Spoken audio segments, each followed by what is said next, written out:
जय हिंद। हम आपको पिछले क्लास में ये बताए थे कि हमें संविधान कौन कौन सी समानता का अधिकार देता है, लेकिन आज हम थोड़ा सा उससे इम्पोर्टेंट चीज़ की चर्चा करेंगे कि हमें कौन कौन सा स्वतंत्रता है, कौन कौन सी हमें आज़ादी है। तो हम आपको मूल अधिकार यानी फंडामेंटल राइट समझा दिए थे इससे पहले के क्लास में। भाग 3 चल रहा था जिसमें अनुच्छेद 12 से 35 तक है।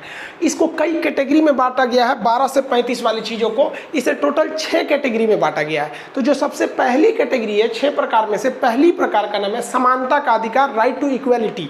ये कहाँ से है भाई? तो 14 से 18 तक है। तो ये तो हम आपको कंप्लीट बता दिए हैं। अब बताते हैं आपको स्वतंत्रता का अधिकार कि हमें कौन कौन सी आज़ादी है, और ये आपको जानना बहुत जरूरी है कि आपको आखिर अधिकार कौन है और कैसे सुप्रीम कोर्ट के मुख्य न्यायाधीश को चैलेंज करने के बावजूद भी सुप्रीम कोर्ट के वकील प्रशांत भूषण केवल 1 रुपये का जुर्माना का शिकार हुए, जबकि उनके पीछे 5-5 जज पड़े हुए थे। तो क्योंकि उन्हें अपने स्वतंत्रता का अधिकार पता था। तो ये बहुत इंपॉर्टेंट है, इसकी चर्चा करते हैं। स्वतंत्रता का अधिकार ये कहां से कहां तक है? तो ये आपका अनुच्छेद 19 से लेके 22 तक है। तो पहले हम चर्चा करते हैं अनुच्छेद 19, आर्टिकल 19। इसे हम लोग संविधान की रीढ़ कहते हैं, बैकबोन ऑफ कॉन्स्टिट्यूशन। जबकि कहेगा संविधान की आत्मा किसे कहते हैं, तो फिर वो आर्टिकल 32 हो जाएगा। और किस भाग को आत्मा कहते हैं? तो जब अनुच्छेद की बात करेगा तो 32, और भाग की बात करता है तो फिर प्रस्तावना हो जाता है। संविधान की कुंजी किसे कहते हैं? तो वो प्रियम्बल को कहते हैं। ये आगे चर्चा करते रहेंगे। तो अनुच्छेद जो 19 है ये हमारे संविधान का बैकबोन है। तो सोच सकते हैं कितना इंपॉर्टेंट है।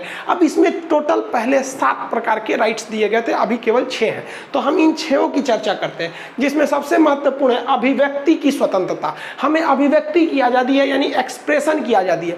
तो अभिव्यक्ति का मतलब क्या होता है? हम जो चाह रहे हैं बोलना वो आपको दिखा सके। अब कैसे? जैसे मान लीजिए इंडिया मैच जीत गए तो लोग झंडा लहराने लगते हैं। तो इसी के अंतर्गत माना जाता है कि आपको झंडा लहराने की आज़ादी, आप झंडा लहरा सकते हैं।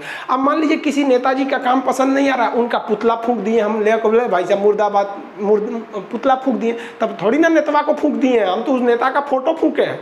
तो आप अपने विरोध को अभिव्यक्त करने के लिए, एक्सप्रेस करने के लिए उसका पुतला फूंकते हैं, कोई दिक्कत नहीं है। तो ये पुतला फूंकने की भी आज़ादी जो है वो अनुच्छेद यही देता है। कौन सा? 19 का फर्स्ट आर्टिकल देता है। इसमें कहा गया है कि हमें बोलने की आज़ादी है। तो आप बताइए, जब हमें बोलने की आज़ादी है तो इसी में ना छुपा होगा कि हमें पूछने की भी आज़ादी है। अगर हम बोलते हैं तो पूछेंगे तो वो भी बोलेगा, तो दोनों बतिया तो एक है। अगर हम बोल रहे हैं, किसी सवाल पूछ रहे हैं, बोल रहे हैं, कौन सी आंसर होगा? अगर वो आंसर दिया तो मेरे हिसाब से तो आंसर है, लेकिन उसके हिसाब से तो बोल रहा है।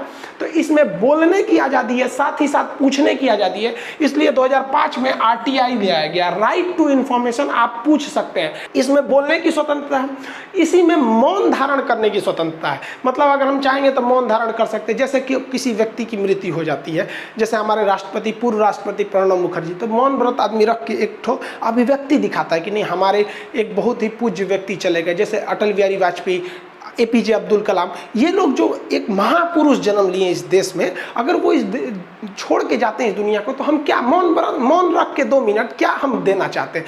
क्या उनको मौन रख देने से वापस तो नहीं आ जाएंगे? लेकिन हमारी एक श्रद्धा है, हम दिखाना चाहते हैं कि हमें आपसे लगाव है, तो हम मौन रखते हैं। तो इसमें मौन रखने की आज़ादी है। इसी में कहा गया है कि मीडिया की भी स्वतंत्रता है। मीडिया भी चाहे तो जो बोल सकती है, लेकिन हाँ, आप दायरे में रह के बोलेंगे। आपको जहां आज़ादी दी गई है वहीं कहा गया है कि आप किसी को ठेस नहीं पहुंचाएंगे अपनी